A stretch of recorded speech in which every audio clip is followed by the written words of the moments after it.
Does the gentlewoman from Indiana seek recognition? Mr. Speaker, I move that the House suspend the rules and pass H.R. 6378 as amended. The clerk report the title of the bill.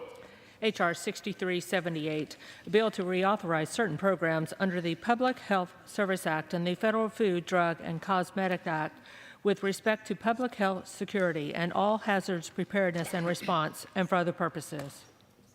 Pursuant to the rule, the gentlewoman from Indiana, Mrs. Brooks, and the gentleman from New Jersey, Mr. Pallone, will each control 20 minutes. The chair recognizes the gentlewoman from Indiana. I ask unanimous consent that all members may have 5 legislative days in which to revise and extend their remarks and insert extraneous materials in the record on the bill, including an exchange of letters between the Committee on Energy and Commerce and the Homeland Security Committee, and including letters from many organizations who support the bill. Without objection. Mr. Speaker, I yield myself such time as I may consume. The gentlewoman is recognized. Thank you, Mr. Speaker. I rise today to speak in support of the Pandemic and All Hazards Preparedness and Advancing Innovation Act of 2018, known as PAHPA. I'm proud to have introduced this important bill with Energy and Commerce Chairman Greg Walden, with Ranking Member Frank Pallone, and my good friend Representative Anna Eshoo, who is one of the original authors of the 2006 PAHPA bill and lead author of the last reauthorization in 2013.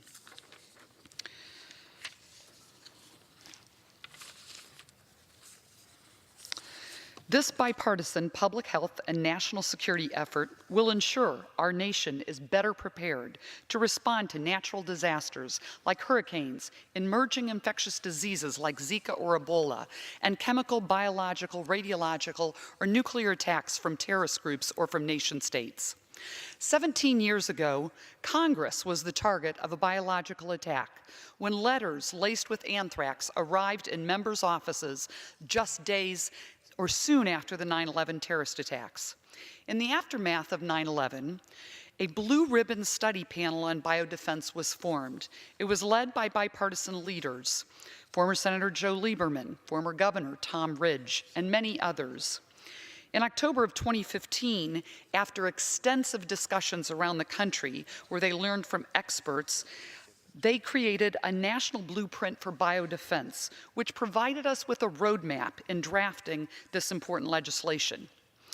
I was the United States Attorney for the Southern District of Indiana during those 2001 anthrax attacks, and my own office dealt with an anthrax hoax, which we received a letter with white powder inside. Of course, at the time, we didn't know it was a hoax, and it was incredibly stressful for that staff member who had opened the mail, who had to worry about their very own health. But that personal experience illustrated to me the importance of preparedness and sparked my interest in biodefense. And then in the years since then, we know that the threat of a chemical, biological, radiological, or nuclear incident continues to grow. Every day, our adversaries are looking for more effective and faster ways to reduce a threat. It's not really a question of if we face the threat, it's a question of when. But thanks to PAHPA and 21st Century Cures, we are more prepared than ever for biological threats and attacks. In July of just this last year, the FDA approved the first drug to treat smallpox. It's called TPOXX. But TPOXX isn't the only recent approval at the FDA. In July, the FDA also approved an auto-injector, which provides a one-time dose of an antidote to block effects of a nerve agent. This new antidote and TPOXX will help protect Americans from biological attacks. But PAHPA is much more than a biodefense bill. It also ensures a coordinated healthcare response, whether it's to hurricanes or other natural disasters. Florence has just hit the East Coast, and residents in both North and South Carolina are still recovering and dealing with ongoing flooding. During the 2017 hurricane season, whether it was Hurricanes Harvey, Irma, Jose, and Maria, killed far too many Americans and showed us that we need to do better to prioritize the needs of every person in our communities.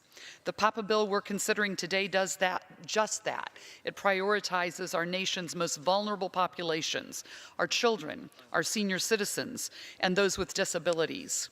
It reauthorizes the advisory committee focused on the specific needs of children and creates new advisory committees to ensure the needs of the elderly and those with disabilities are considered. The bill provides liability protections for healthcare professionals who volunteer after medical disasters. In addition to these types of Good Samaritan provisions, the bill also ensures more healthcare professionals, nurses, doctors, and others can be hired and trained when facing a public health crisis by strengthening our national disaster medical system, which provides grants to regional healthcare networks.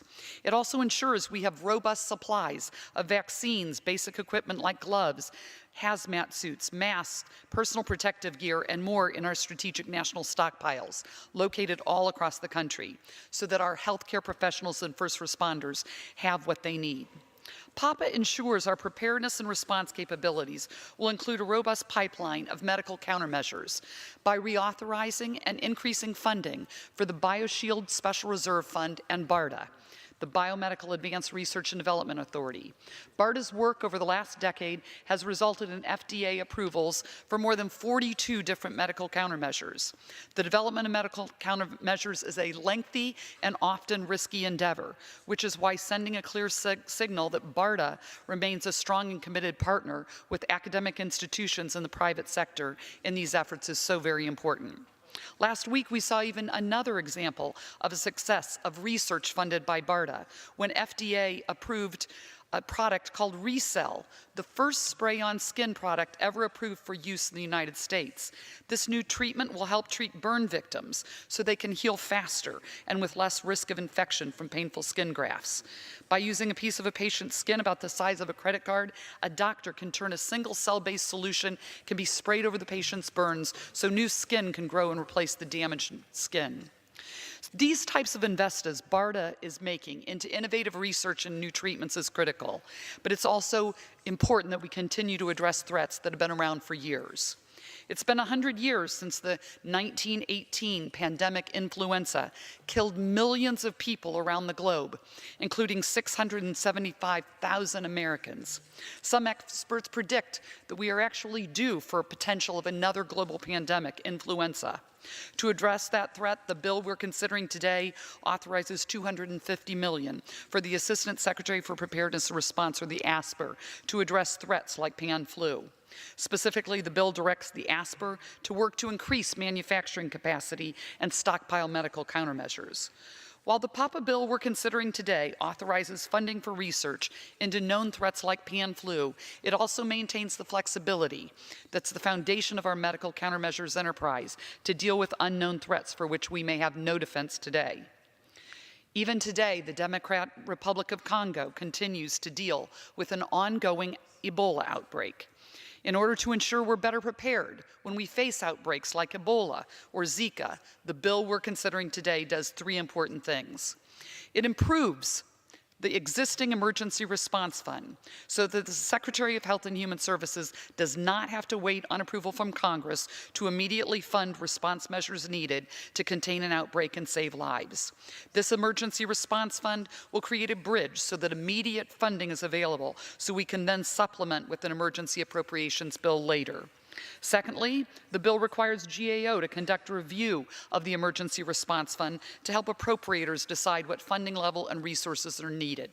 And the third thing the bill does is address threats like Ebola and Zika to authorize $250 million in funding for an emerging infectious disease program so BARDA can invest in new research. The PAHPA bill reauthorization we're considering is the process of months of committee work in both the House and the Senate.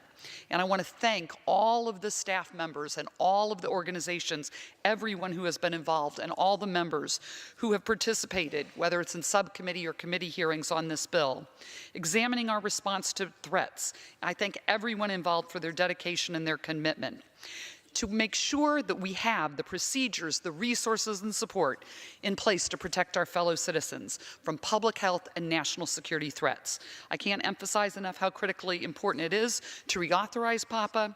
We have duty as members of Congress to keep Americans safe and secure. This bill is an essential component of accomplishing that goal. I'd urge all members to support this critical bipartisan piece of legislation. I reserve the balance of my time. Gentleman reserves.